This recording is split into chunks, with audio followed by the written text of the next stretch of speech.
Muy buenas tardes, amigos míos de Planeación Intelectual. Pues nuevamente aquí con ustedes, con una entrevista ahora muy especial, en la cual tenemos la participación. Pues estoy al lado de dos personajes financieros, pero bueno, algunos aspectos muy particulares de la economía mundial, y qué mejor que para ello, bueno, pues tengo la visita que estoy aprovechando en este momento de un amigo que pues es de la Europa consentida, de Suiza. Nuestro amigo se llama Stefan Pochon, y perdón si lo pronuncio mal, pero bueno, pues también estoy aprendiendo francés, alemán y todo lo que representa poder platicar aquí con ustedes. Y por otro lado, bueno, pues ya a nuestro amigo conocido Jorge Ramírez, que ahorita se ve un poco oculto en la luz, pero bueno, aquí está nuestro amigo Jorge Ramírez, que contador público, dueño de la revista Horizontum, un gran inversionista, un gran emprendedor, que conocimiento de finanzas, que de alguna manera, pues teniendo a los dos, yo creo que el que sale sobrando soy yo aquí. Pero bueno, yo en el día de hoy es un programa muy especial que le quiero dar a todos ustedes. Les suplico que tomen en consideración el correo electrónico planeacionintelectual@gmail.com, con el cual pueden hacer cualquier pregunta que quieran a nuestros invitados. Y bueno, pues no puedo esperar más, y lo que quiero preguntarle aquí a nuestro amigo Stefan es precisamente: platícanos, Stefan. Yo sé que tu español lo vamos a tratar de puedes platicarlo, no hay problema, con toda tranquilidad. Platícanos todos estos efectos económicos que ahorita está sufriendo el mundo, empezando por Europa, con todas estas, pues ya no sé si verdad o mentiras, de lo del famoso fenómeno del coronavirus. ¿Qué nos puedes platicar? Dame los efectos económicos, financieros, como tú consideres expresarlo, lo estás viviendo allá en Europa, y después cómo lo estás viendo aquí en América. Sí, tenemos este virus desde ahora unas semanas. Se tomaron ya muchas medidas en China para tratar de cortar la cadena, pero después hubo una difusión. Yo creo que el país segundo más implicado es Corea del Sur, y después vino el virus a Italia, que infectó a muchos países de Europa, pero también unos países sobre el continente de las Américas. No se sabe bien, se sabe que es una influenza más fuerte que la influenza normal, que puede tener una difusión muy rápida y que tiene un nivel de mortalidad relativamente más alto que la influenza normal, pero no tan malo que lo que tuvimos con las crisis anteriores. No hay que pensar nada de esto porque es muy difícil. Yo creo que las autoridades toman medidas para que se corte la difusión, pero dentro de estas medidas, en comparación con las crisis anteriores, podemos decir que son medidas que tienen impactos financieros, y yo creo principalmente en el crecimiento económico.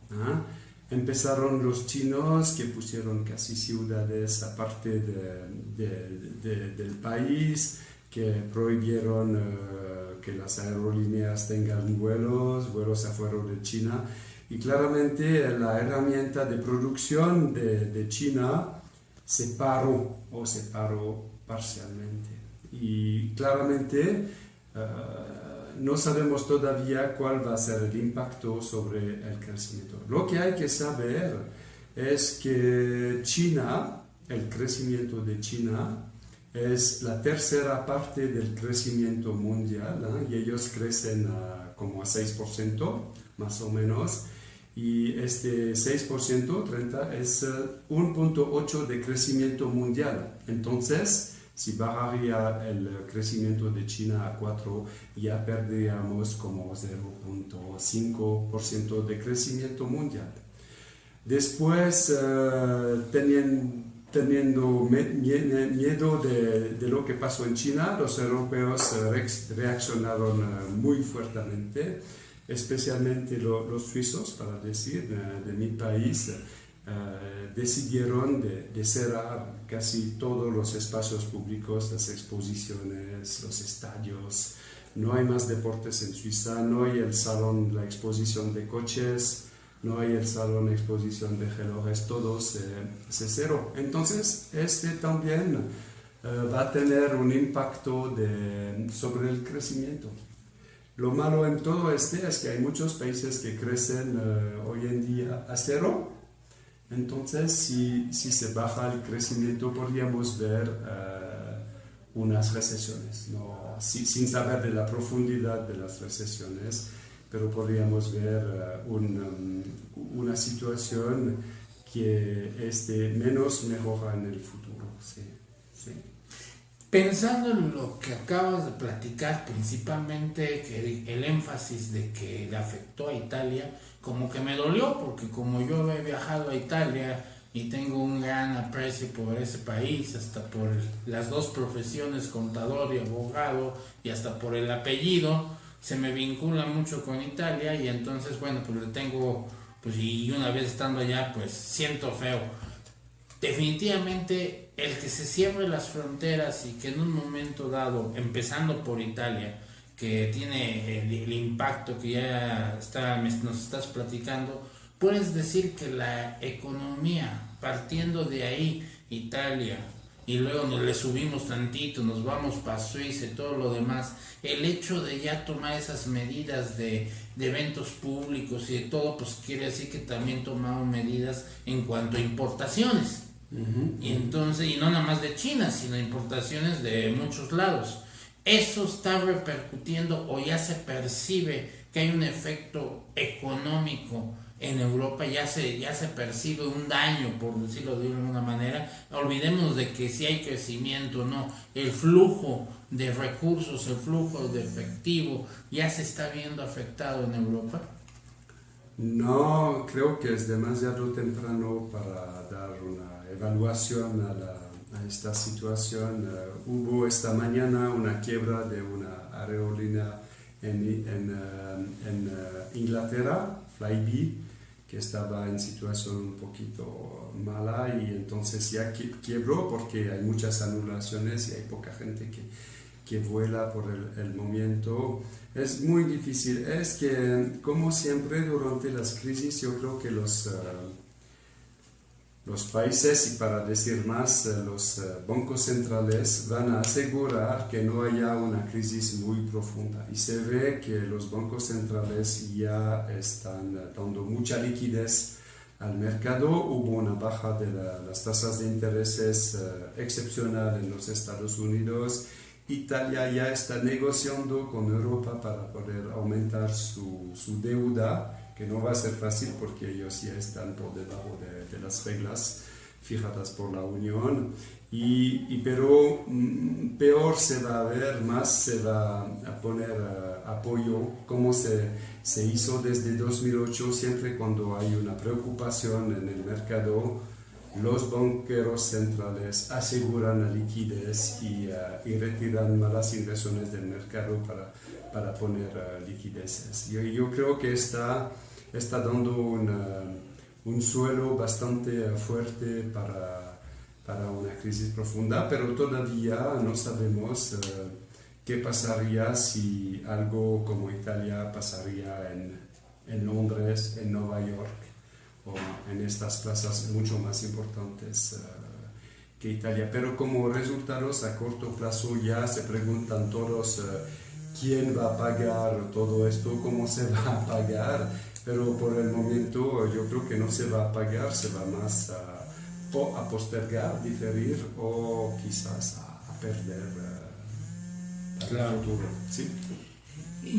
Se me ocurre ahorita pensar que como consecuencia de esas medidas que se van a tomar en Europa, de alguna manera, si en un bloque se desplomaba una economía, los demás la levantaban o pedían apoyo internacional, pero el daño estaba en el bloque.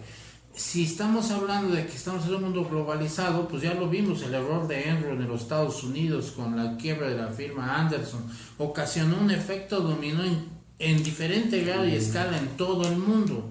Entonces, nos va a generar un daño global.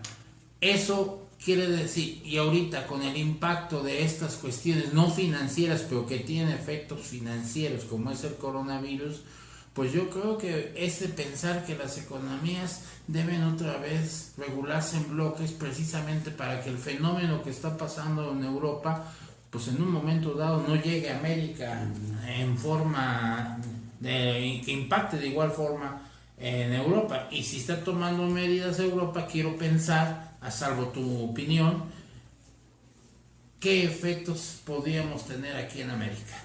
¿Crees que podríamos detenerlo ahorita con las medidas que se están tomando en Europa? ¿O América hay posibilidad que le espere una situación más difícil?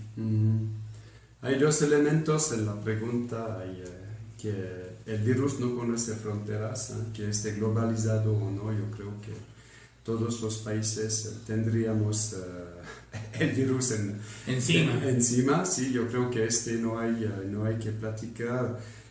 Claramente en esta globalización hubo una concentración brutal de la producción en China, que de materias primas, de medicamentos o de piezas de electrónica, de tecnología.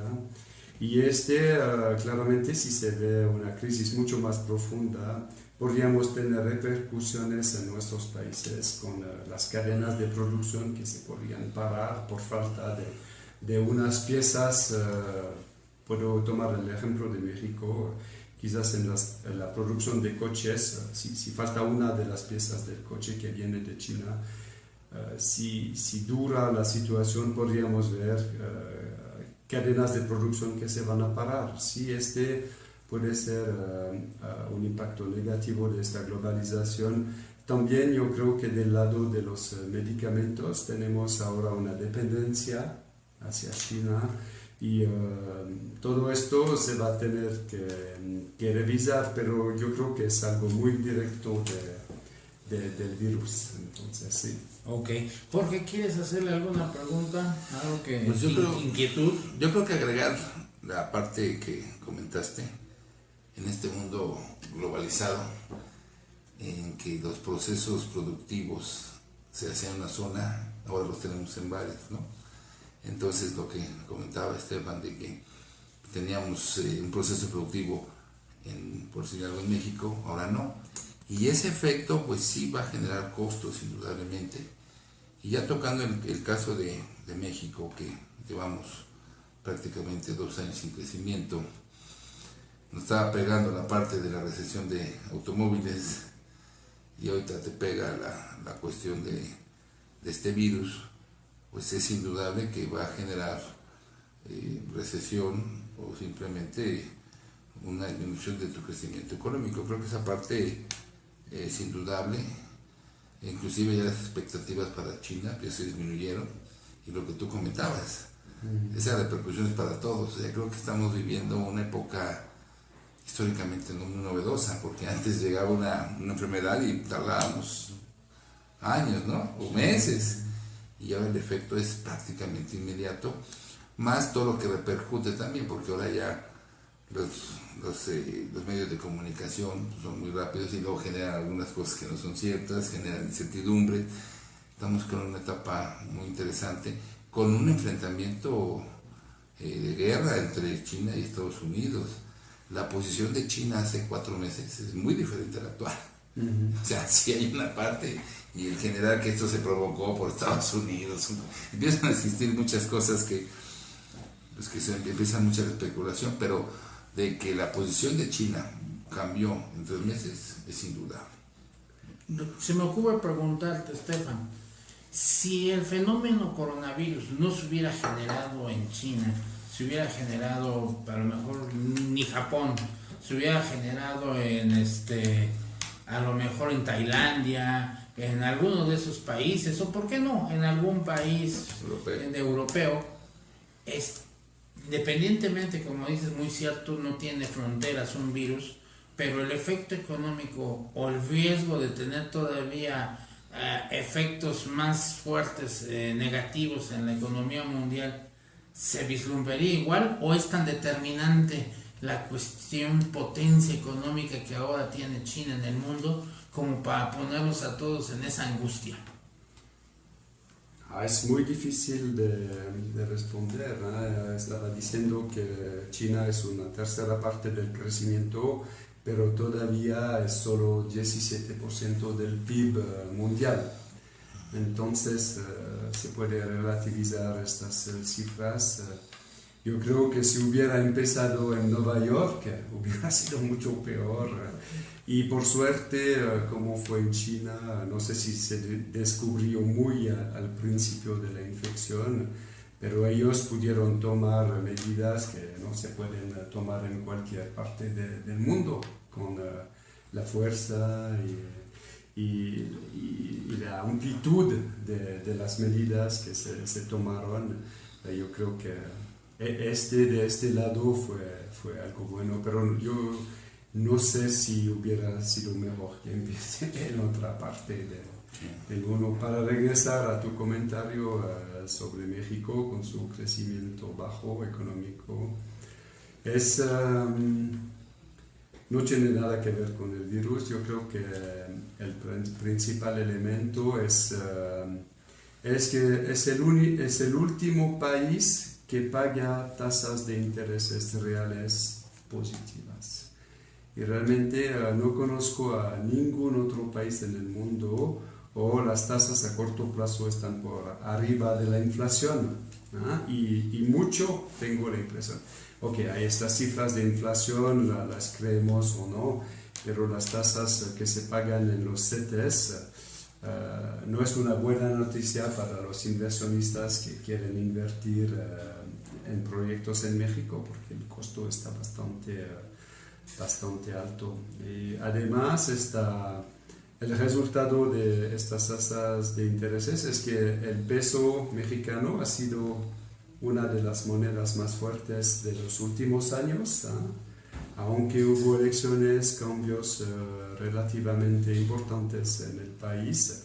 Se quedó este peso, para decir, entre 18.50 y 19.50, contra el dólar, que fue él mismo una moneda muy fuerte que el presidente Trump quiere debilitar. Entonces, como suizo, sabemos cómo es difícil de manejar una moneda fuerte, porque no hay más la posibilidad de desvaluar para compensar la falta de productividad.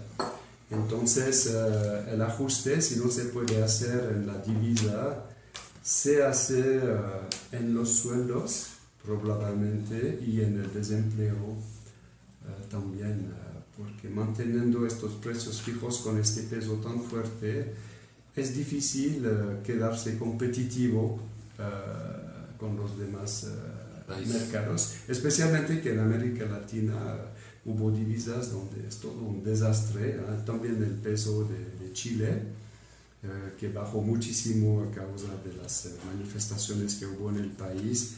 El de Argentina no hay que hablar. Entonces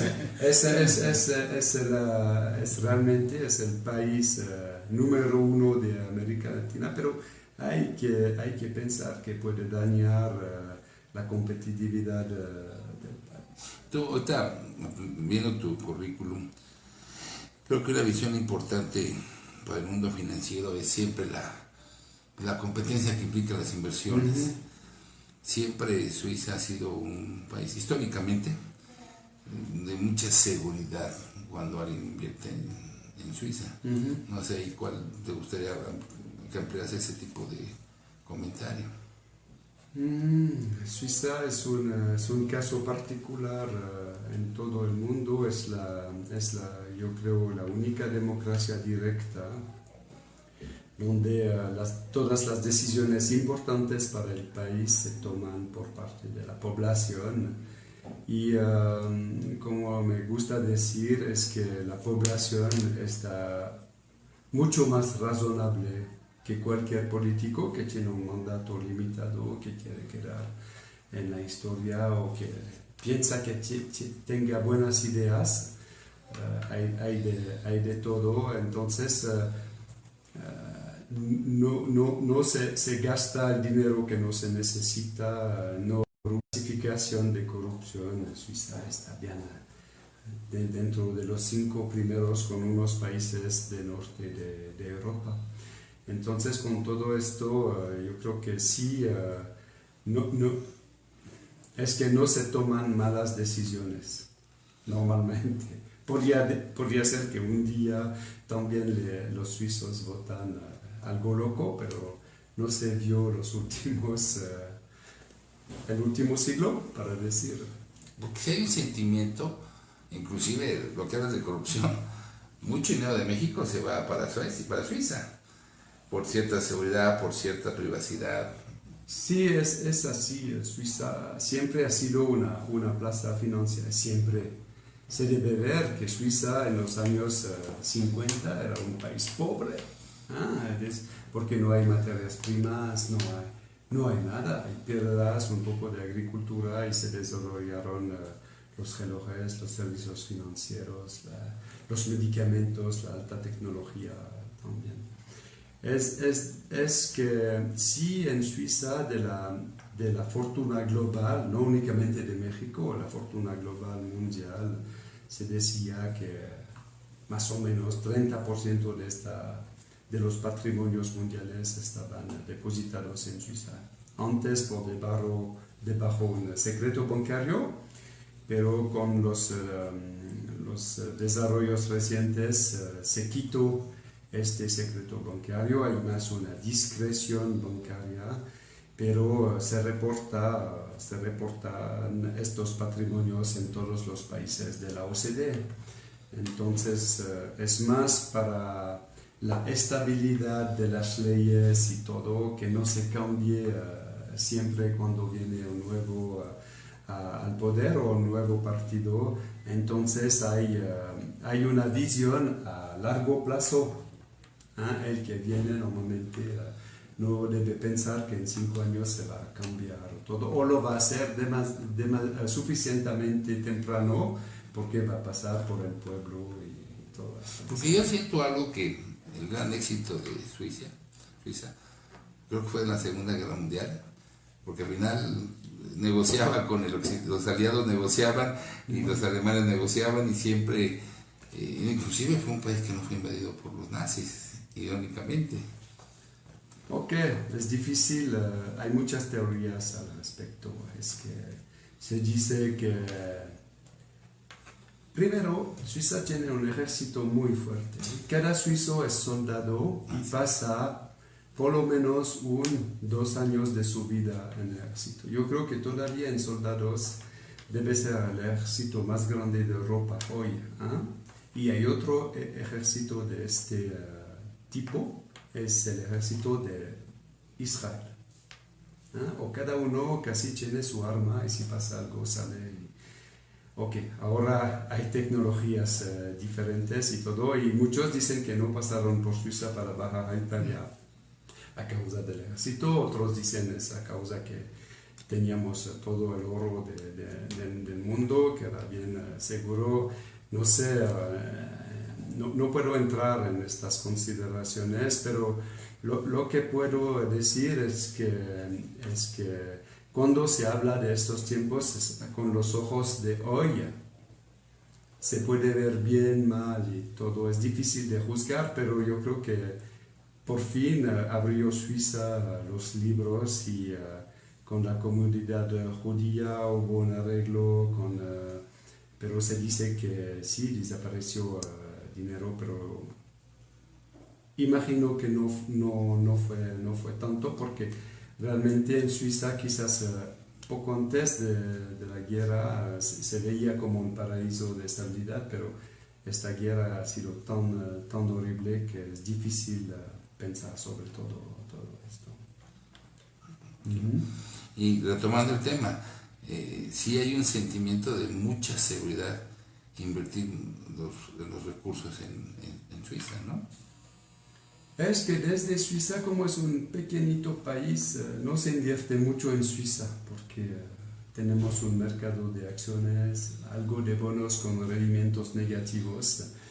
realmente desde Suiza se puede operar en todo el mundo. Entonces, son servicios muy abiertos porque tenemos nosotros que buscarnos inversiones afuera del país, porque si invertiríamos todos estos patrimonios en Suiza, no se podría más pagar. Ya es caro, pero no se podría más pagar. Entonces, los americanos encuentran la bolsa americana. Los mexicanos también pueden reinvertir su patrimonio en México, si quiere, África del Sur, cualquier parte del mundo. Lo que quiero decir es que la seguridad es más en la confianza de las instituciones, de las personas, así es más, y las leyes, la continuidad. Ni uno conoce el nombre del presidente, porque cambia todos los años, y no es una elección, es un turno automático. Es muy, muy, muy diferente. No, pero además es un país que premios Nobel, ¿cuántos tiene? Una cantidad impresionante. Siendo un país tan pequeño, tiene muchísimos premios Nobel. Sí, también. Es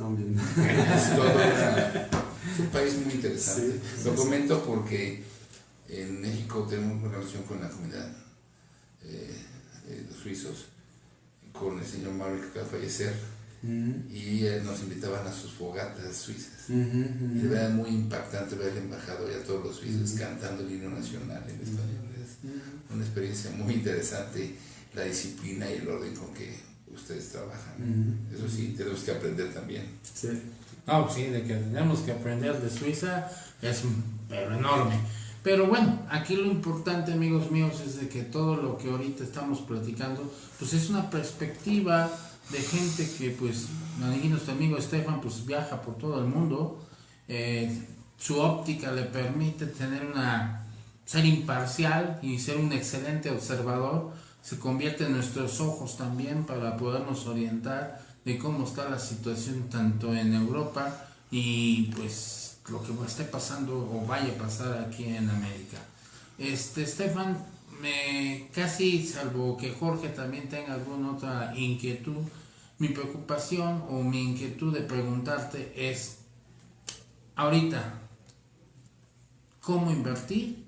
¿En qué invertir? No hablemos de países, no hablemos de instituciones, simplemente en qué invertir.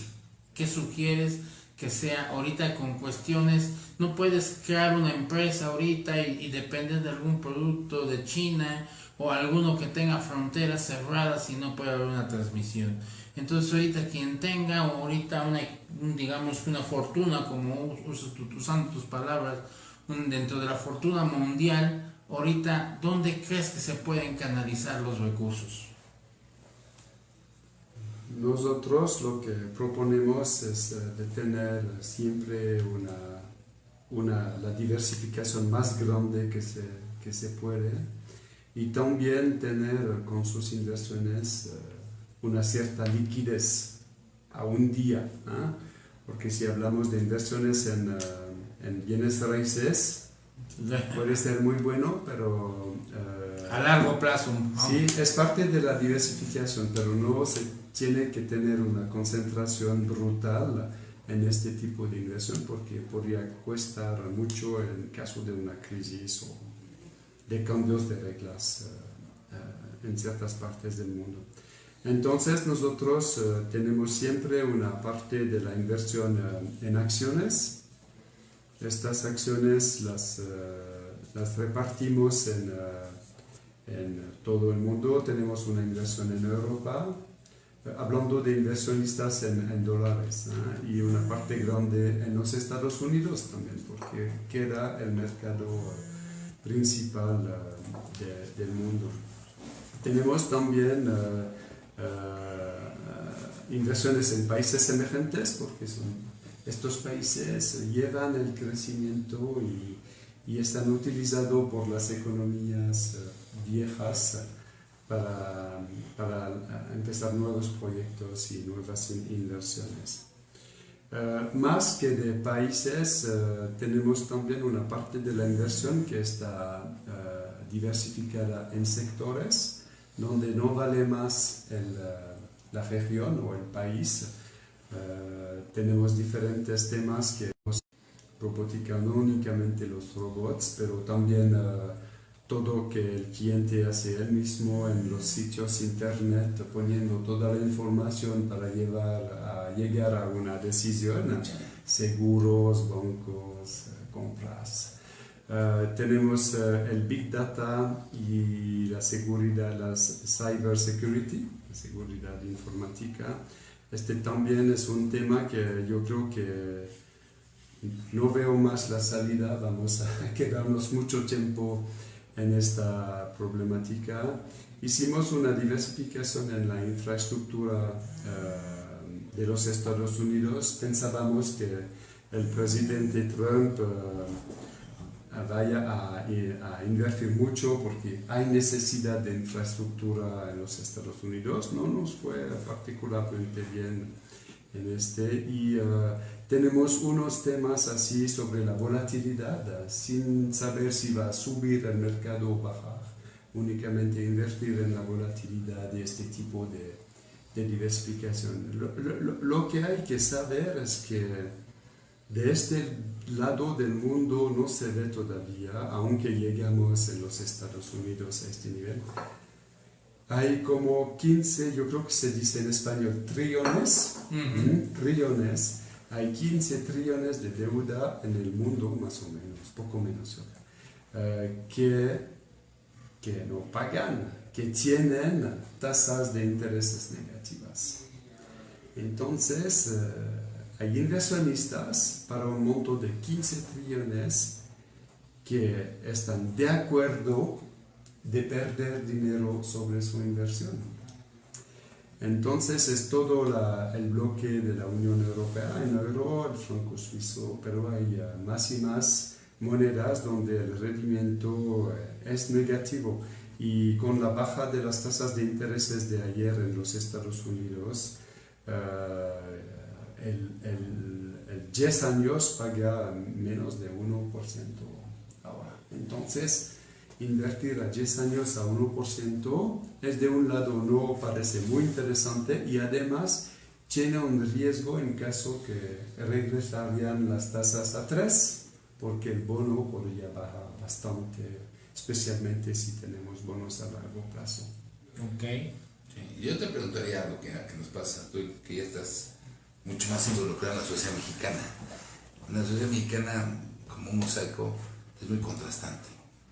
Te puede llegar un inversionista que dice, tengo miedo del país y quiero sacarme dinero como sea. Y hay otros que dicen, no, estamos en un proceso global, la recesión es internacional, y te puede decir la misma persona que quiere sacar su dinero de invertir, y otro dice, mejor me espero, por ciertas incertidumbres, cuestiones políticas, el país que tiene también su violencia, muchas cosas, ¿no? Entonces, a ti te puede llegar un inversionista que dice, no me quiero llevar mi lana, y otro que te puede decir, la quiero llevar por seguridad. En ese sentido, tú asesoras para que se inviertan en Suiza esos recursos. Pero de estos casos hay pocos porque hoy en día es bastante complicado de vender un negocio. Yo creo que hay más vendedores que compradores. Entonces, el que vendería hoy tendría que aceptar un precio más bajo que tiene en su mente. Esta es la primera constatación. Después, aunque todo lo que mencionaste, este país está dando oportunidades de negocio, de nuevos negocios, de ingresos que no vas a encontrar en cualquier parte del mundo. Entonces sería más un capital muerto que no tiene más negocio atrás, donde podría pensar voy a diversificar y va a tener quizás una diversificación de custodios internacionales, espero transparentes, si no puede venir a Suiza. Y realmente hay muy pocos de estos casos. Los que temen muchísimo la situación del país, después si se van de vacaciones a Italia después de 2 semanas en el departamentito de 50 metros cuadrados sin apoyo en la casa. Yo creo que este país todavía tiene sus puntos negativos como todos, pero todavía tiene puntos muy positivos. Se convirtió México en un productor grande de coches. Yo creo que se producen también partes de aviones, de piezas de industria y el hecho en México de los años 80 que no se quisiera comprar, ahora yo creo que el nivel de calidad es el único país que logró este nivel de calidad. Si comparamos a los otros productores de coches que había en América Latina, Brasil y Argentina, no hay nada, y se llevó todo a México de este lado y hacen más que esto, no sé todo lo que se produce en México.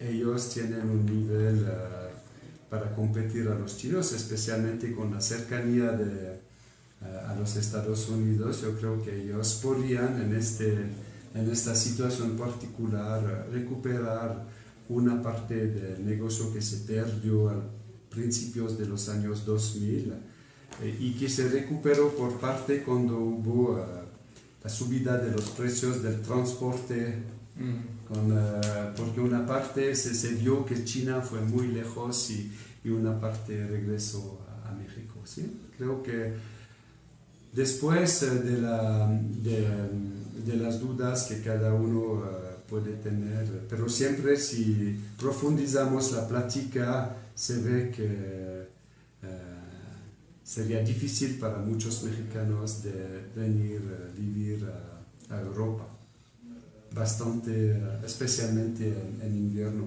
Sí, qué bueno que lo comentas. Sí.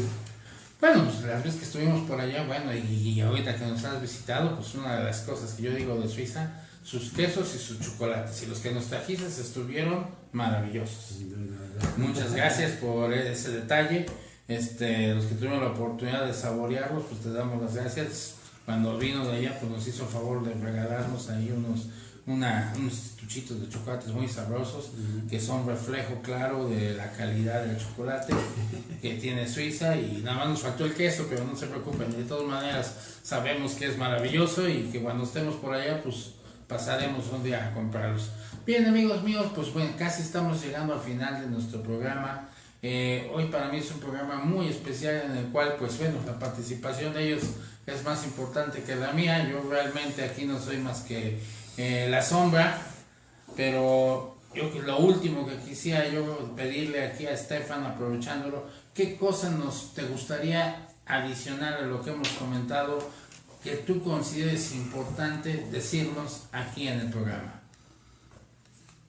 Es difícil, como hablamos muchísimo de inversión, es realmente asegurarse que si va mal una parte de la inversión tengamos algo que quizás no es muy excitante, pero que nos va a proteger durante las crisis. Es que hay muchos jóvenes que no conocieron crisis porque estamos creciendo desde 2009.